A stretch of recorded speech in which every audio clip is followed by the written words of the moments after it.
Buongiorno a tutti e bentornati a Val Grande.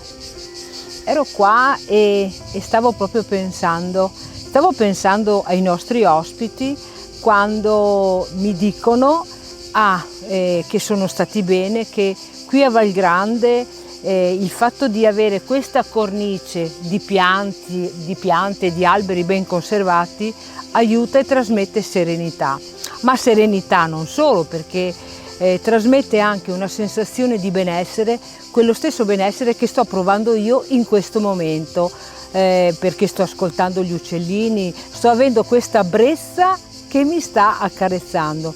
Infatti noi qui a Val Grande cerchiamo per le sere d'estate di favorire e di migliorare soprattutto sempre di più il servizio della ristorazione all'aperto. Ora è ovvio che il fatto di cenare o di pranzare all'aperto comporta, soprattutto per il fatto di essere in un ambiente di campagna, comporta la presenza delle cicale, dei grilli che hanno un bel sottofondo, ma c'è anche la presenza delle mosche, degli insettini, delle zanzare, che noi cerchiamo di contrastare in modo naturale, contando sulla consapevolezza del fatto che siamo in un ambiente all'aperto, in un ambiente di piena campagna. I nostri ospiti questo lo apprezzano, lo accettano e quindi noi continuiamo nelle sere d'estate a proporre questo servizio all'aperto.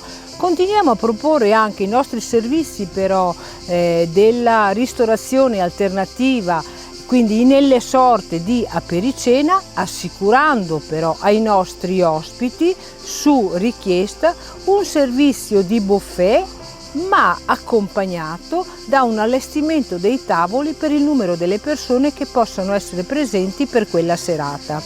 Tutti questi servizi, che sono un po' dettati dalla nostra attenzione verso gli ospiti, sono però completati dai piatti che prepariamo durante il periodo estivo, fatti soprattutto con la frutta e la verdura di stagione. Quindi nelle proposte si potranno trovare le nostre insalate ortofrutta oppure i piatti vegetariani. In questo momento la grande richiesta è quella dettata dai fiori di zuccheri pieni, abbinati alle altre preparazioni dell'estate. Se siete voi anche curiosi di provare la ristorazione all'aperto o di provare i nostri piatti, vi invito a venirci a trovare e lo potete fare sempre con la solita modalità, quindi con la prenotazione del tavolo o con la prenotazione di un servizio personalizzato. Per il momento io continuo e vi aspetto. Ciao!